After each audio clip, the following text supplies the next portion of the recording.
കാര്യമായിട്ട് അന്നമ്മയ്ക്ക് സാരിനെ കുറിച്ച് പറഞ്ഞു പഠിപ്പിച്ചുകൊണ്ടിരിക്കുകയാണോ എന്നാണ് ആലോചിച്ചുകൊണ്ടിരിക്കുന്നത്? കണ്ടപ്പോ എന്ത് തോന്നി? അല്ല മാം, എനിക്ക് ഒന്ന് രണ്ട് ഫങ്ഷൻസ് ഉണ്ട്. ഞാൻ ആലോചിക്കുന്നു എല്ലാത്തിനും കൂടി ഈ ഒരെണ്ണം മതിയോ എന്നൊരു ഡൗട്ട്. അപ്പോ ഇത് ഏതൊക്കെ പറ്റും, ഏതൊക്കെ ഫംഗ്ഷൻ ഇത് യൂസ് ചെയ്യാൻ പറ്റും നമുക്ക്?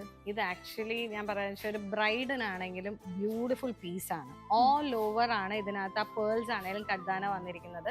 നമ്മുടെ ചെസ്റ്റ് അപ്പ് ഏരിയാസിൽ ചെറിയ ഫ്ലോറൽ ഡിസൈൻ. ആക്ച്വലി ഇതിങ്ങനെ പെട്ടെന്ന് നമുക്ക് കാണുമ്പോൾ സ്പ്രെഡ് ഔട്ട് ചെയ്ത് ഡിസൈൻ ചെയ്തിരിക്കുന്ന പോലെ ഇരിക്കുന്നത്.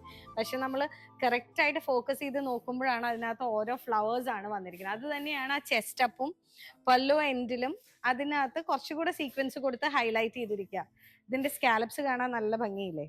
ആക്ച്വലി ഇതിപ്പോ ഒരു റിസപ്ഷൻ വെയർ അല്ലെങ്കിൽ ഒരു ബ്രൈഡൽ സാരി ആയിട്ടാണെങ്കിലും നല്ല സാരിയാണ്.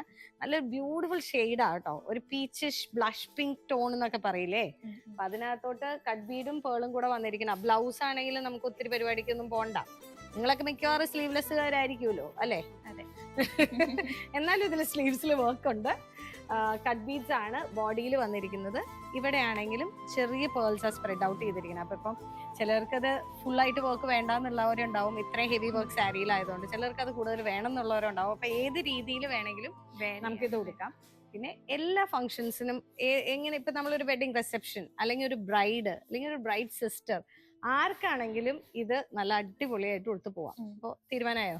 ഐ തിങ്ക് ഇത് ഞാൻ എടുക്കുകയാണെങ്കിൽ എന്റെ കല്യാണത്തിന് വരെ ഇത് ഉപയോഗിക്കാം. കല്യാണത്തിന് വരെ അത് എനിക്ക് ഇഷ്ടപ്പെട്ടു.